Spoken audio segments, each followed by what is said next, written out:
ओम शांति। 9 मई 2026। बाबा के महावाक्य। मीठे बच्चे, तुम यहाँ आए हो सेल्फ रियलाइज करने। तुम अपने को आत्मा समझ परमात्मा बाप से सुनो। देही अभिमानी रहने का अभ्यास करो। प्रश्न। कई बार बच्चों से कोई पूछते हैं कि तुमने आत्मा का साक्षात्कार किया है, तो तुम उन्हें कौन सा उत्तर दो? उत्तर बोलो, हाँ, हमने आत्मा का साक्षात्कार किया है। आत्मा ज्योति बिंदु है।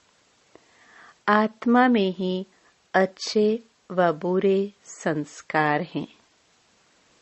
आत्मा की सारी नॉलेज अभी हमें मिली है। जब तक आत्मा का साक्षात्कार नहीं किया था, तब तक देह अभिमानी थे। अभी हमें परमात्मा द्वारा गॉड रियलाइजेशन और सेल्फ रियलाइजेशन हुआ है। गीत। न वो हमसे जुदा होंगे। ओम शांति। मीठे मीठे रूहानी बच्चों ने यह गीत सुना। रूहानी बच्चे कहते हैं शरीर द्वारा। ऐसे कभी कोई नहीं कहेंगे कि हम मर मिटेंगे साधु संतों के ऊपर। बच्चे जानते हैं हमको उनके साथ जाना है। ये शरीर छोड़ देना है। इसलिए कहते हैं यह शरीर छोड़ करके हम चले जाएंगे बाप के साथ। बाप आए ही हैं साथ ले जाने। यह बहुत समझ की बात है। बच्चे बोलते हैं हम पतितों को आकर पावन बनाओ। फिर क्या करूं? यहाँ तो नहीं छोड़ जाएंगे। यह सारी दुनिया पतित है। इस पतित दुनिया से पावन दुनिया में ले जाने के लिए बाप आए हैं। हम आत्माओं को साथ ले जाएंगे। ये सारी दुनिया विशेष है।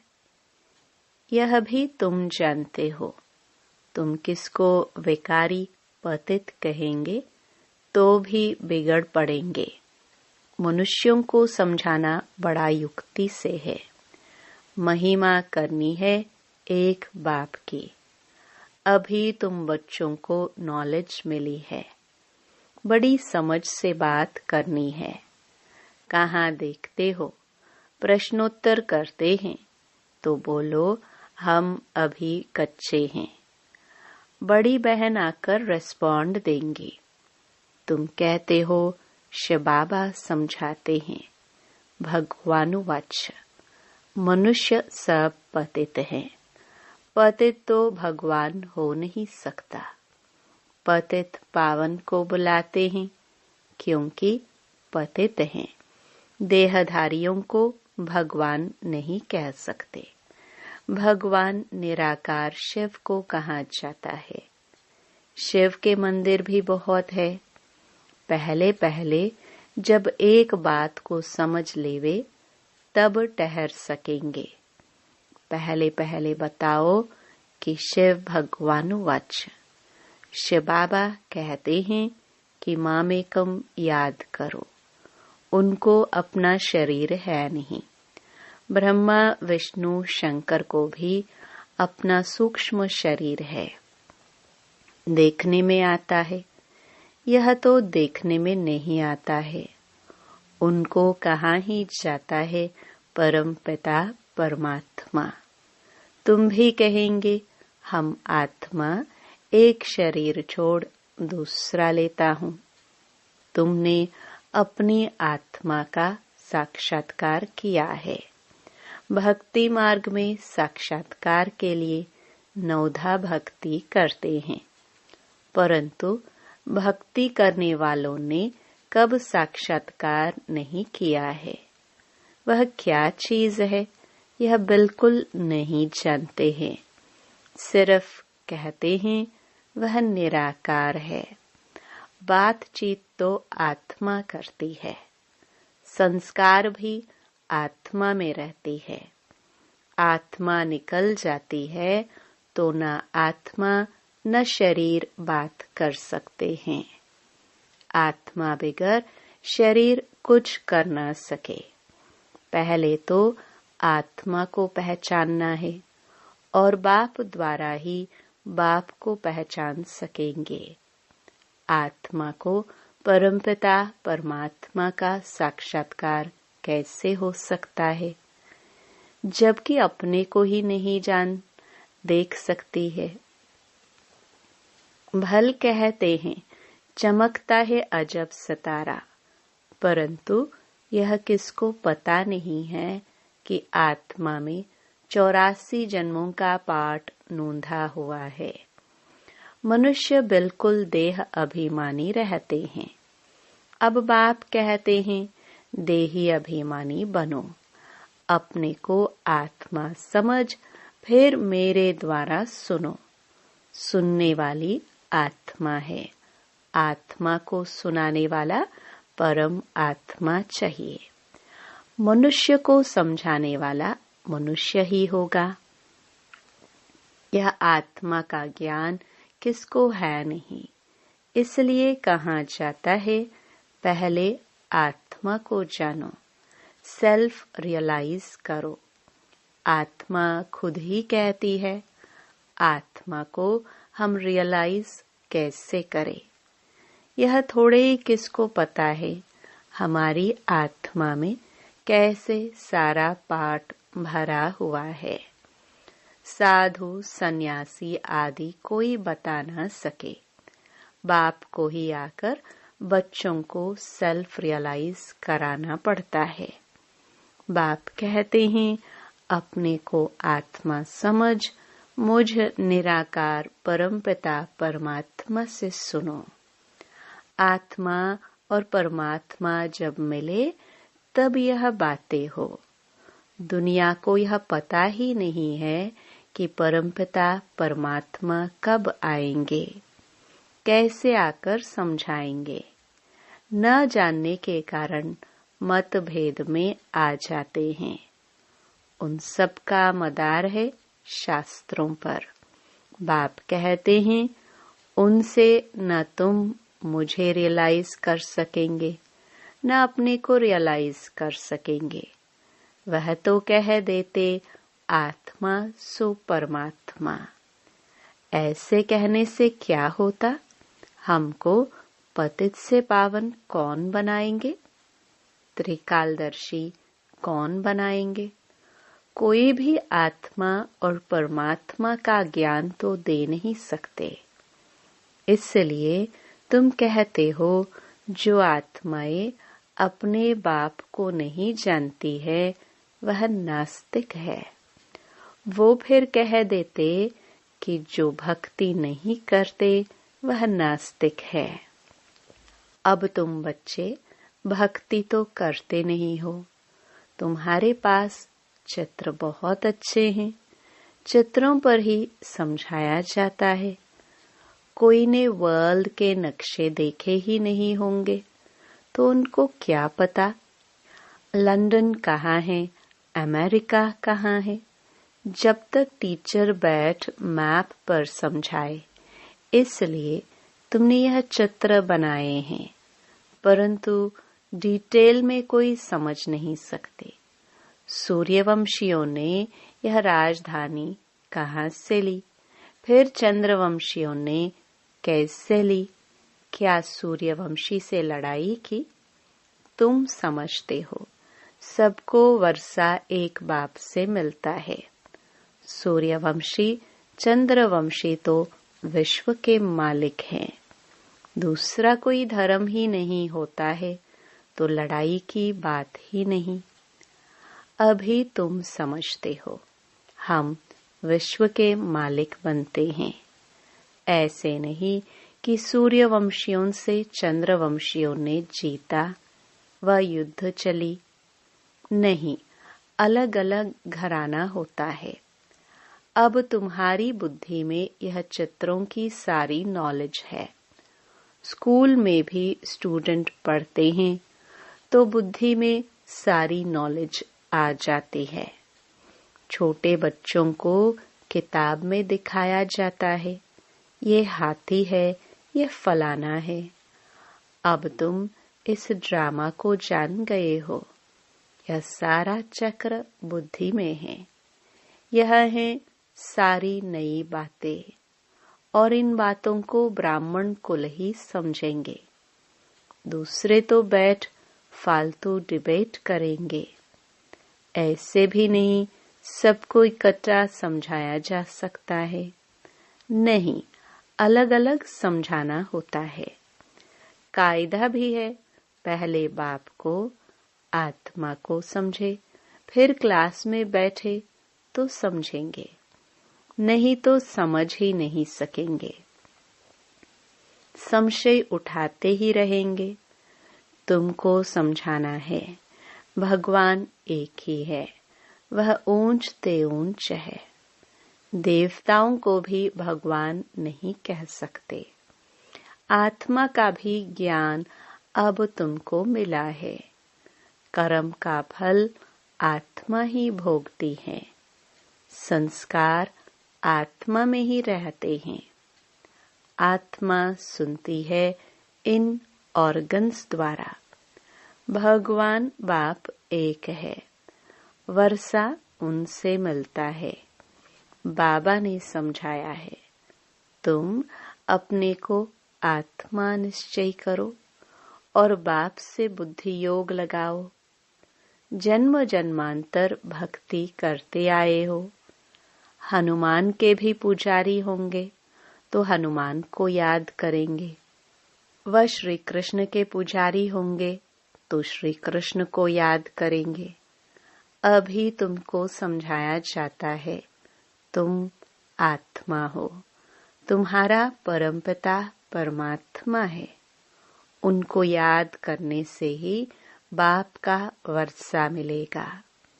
जो बाप है स्वर्ग का रचयिता, तो जरूर हम स्वर्ग में होने चाहिए। भारत स्वर्ग था, अभी तो स्वर्ग है नहीं जो राजाई हो। नरक में तो रावण की राजाई है। हमारी राजधानी कैसे चली, फिर नीचे उतरे, कुछ भी नहीं जानते। अभी तुम जानते हो, पुनर्जन्म लेते लेते हमको नीचे उतरना ही है। अब फिर बाप कहते हैं, मुझे याद करो तो तुम पावन बनेंगे, स्वर्ग का वर्षा मिलेगा। हम बाप के बनते हैं तो बाप का वर्षा मिलता है। परंतु जब तक तमो प्रधान से सतो प्रधान ना बने, योग से पावन ना बने, तब तक वर्षा मिल ना सके। बाप कहते हैं, मुझे याद करने से तुम्हारे विकर्म विनाश होंगे, विकर्माजीत बनेंगे। यह गारंटी है, समझानी देनी पड़ती है। कोई समझेंगे, कोई तेज बुद्धि वाले होते तो शोर मचाने लगते हैं। कोई न कोई विघ्न डालने वाले निकल पड़ते हैं। कोई हंगामा करे तो बोलना चाहिए, एकांत में आकर समझो। यहाँ का कायदा है, 7 रोज भट्टी में रहकर समझना, क्योंकि यह ज्ञान नया होने के कारण मनुष्य मूंझते हैं।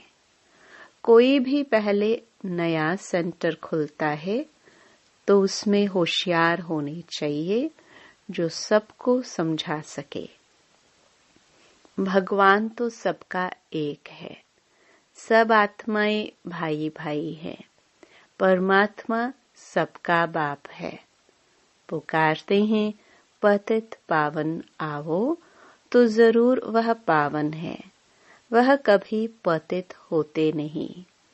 बाप ही आकर पतितों को पावन बनाएंगे। सतयुग में सब हैं पावन, कलयुग में सब हैं पतित। पतित बहुत होते हैं, पावन थोड़े होते हैं। सतयुग में सब तो नहीं जाएंगे। जो पतित से पावन बनते हैं वही पावन दुनिया में जाते हैं। बाकी सब निर्वाण दुनिया में चले जाएंगे। यह भी जानते हैं सारी दुनिया आकर मत नहीं लेगी। यह मुश्किल है जो तुम सारी दुनिया को मत दो। अभी सबकी कयामत का समय है। विनाश सबका होना है। समझाने की बड़ी युक्ति चाहिए। जो शांति से बैठ सुने, डिस्टर्ब न करे। पहले पहले तो बाप का परिचय देना है। शिव बाबा ही पतित पावन ठहरा, वही समझाते हैं। गीता में भी अक्षर मशहूर है। पतित पावन बाप ही कहते हैं कि मुझे याद करो तो तुम्हारे विकर्म विनाश होंगे। गीता से ही यह अक्षर तैलोक रखते हैं। शिव बाबा ने कहा है, मुझे याद करो, मैं सर्वशक्तिमान पतित पावन हूँ। गीता ज्ञानदाता, ज्ञान का सागर हूँ। गीता के अक्षर तो है ना। सिर्फ वह कहते हैं श्री कृष्ण भगवान उवाच। तुम कहते हो शिव भगवान उवाच। भगवान निराकार है, वह कभी पुनर्जन्म में नहीं आते हैं। अलौकिक दिव्य जन्म लेते हैं। खुद ही समझाते हैं, मैं साधारण बूढ़े तन में आता हूँ, जिसको ही भागीरथ कहते हैं। ब्रह्मा द्वारा ही रचना रचते हैं, तो मनुष्य का नाम ब्रह्मा रखा जाता है। व्यक्त ब्रह्मा से फिर पावन अव्यक्त फरिश्ता बन जाते हैं। बाप आते ही हैं पतितों को पावन बनाने, तो जरूर फिर पतित दुनिया पतित शरीर में आएंगे। यह है डिटेल की समझानी। पहले तो समझाना चाहिए। भगवान कहते हैं कि कल्प पहले मुआफिक मुझे याद करो तो तुम्हारे विकर्म विनाश होंगे। पतित से पावन बनो। गाते भी हैं, हे पतित पावन आवो। गंगा तो है ही, तुम पुकारते हो तो जरूर कहाँ से आएंगे। पतित पावन आते हैं, पतित से पावन बनाने का पाठ बजाने। बाप कहते हैं, तुम पावन थे, फिर तुम्हारे में खाद पड़ी है, वह योग बल से ही निकलेगी। तुम पवित्र बन जाएंगे, फिर पावन दुनिया में ही आएंगे। पतित दुनिया का विनाश हो जाएगा। जो समझाया जाता है उसे अच्छी रीति से धारण करना है। हम तो सिर्फ ओंज तेओंज बाप की महिमा करते हैं। बेहद का बाप समझाते हैं, तुम 84 जन्मों का पाठ बजाते बजाते कितने पतित बने हो। पहले पावन थे, अब पतित बने हो। फिर याद की यात्रा पर रहने से तुम पावन बन जाएंगे। भक्ति मार्ग में तुम सीढ़ी नीचे उतरते ही आए हो। यह तो बिल्कुल ही सहज बात है। यह तो बच्चों की बुद्धि में बैठना चाहिए। सवेरे उठकर विचार सागर मंथन करना चाहिए। फिर जो भी आए उनको समझाना है। मुरली की मुख्य पॉइंट्स नोट कर देनी चाहिए, फिर रिपीट करनी चाहिए तो दिल पर पक्का हो जाए। पहली पहली मुख्य बात है बाप को याद करना। बाप ही कहते हैं मन मना भव। मुझे याद करो तो वे कर्म विनाश होंगे। अब करो न करो तुम्हारी मर्जी। बाप का फरमान तो मिला हुआ है। पावन दुनिया में चलना है तो फिर पतित दुनिया में बुद्धि का योग नहीं जाना चाहिए, विकार में नहीं जाना है। समझानी तो बहुत मिलती रहती है।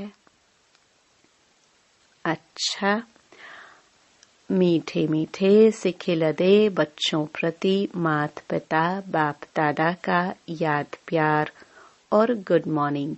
रूहानी बाप की रूहानी बच्चों को नमस्ते। धारणा के लिए मुख्य सार। पहला, सवेरे सवेरे उठकर विचार सागर मंथन करना है। बाप जो सुनाते हैं उसे नोट कर रिपीट करना है। दूसरों को सुनाना है। सबको पहले पहले बाप का ही परिचय देना है। दूसरा,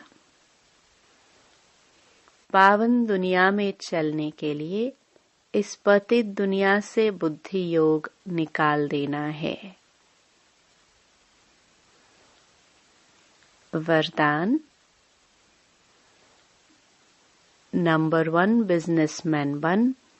एक एक सेकंड व संकल्प में कमाई जमा करने वाले पदम पति भव। नंबर 1 बिजनेसमैन वह है जो स्वयं को बिजी रखने का तरीका जानता है। बिजनेसमैन अर्थात जिसका एक संकल्प भी व्यर्थ न जाए, हर संकल्प में कमाई हो। जैसे वह बिजनेसमैन एक एक पैसे को कार्य में लगाकर पदम गुणा बना देते हैं, ऐसे आप भी एक एक सेकंड व संकल्प कमाई करके दिखाओ, तब पदम पति बनेंगे। इससे बुद्धि का भटकना बंद हो जाएगा और व्यर्थ संकल्पों की कंप्लेन भी समाप्त हो जाएगी। स्लोगन। जो मांगता है वो खुशी के खजाने से संपन्न नहीं हो सकता। ये अव्यक्त इशारे सदा अचल अडोल एक्रस स्थिति का अनुभव करो। सदा मास्टर सर्वशक्तिवान की सीट पर सेट रहने वाले ही अचल अडोल रहते हैं। बाप दादा कहते हैं, बच्चे शरीर भी चला जाए लेकिन आपकी खुशी नहीं जाए। पैसा तो उसके आगे कुछ भी नहीं है। जिसके पास खुशी का खजाना है उसके आगे कोई बड़ी बात नहीं। और सदा सहयोगी सेवाधारी बच्चों के साथ बाप दादा रहते हैं, इसलिए घबराने की कोई बात नहीं है। ओम शांति।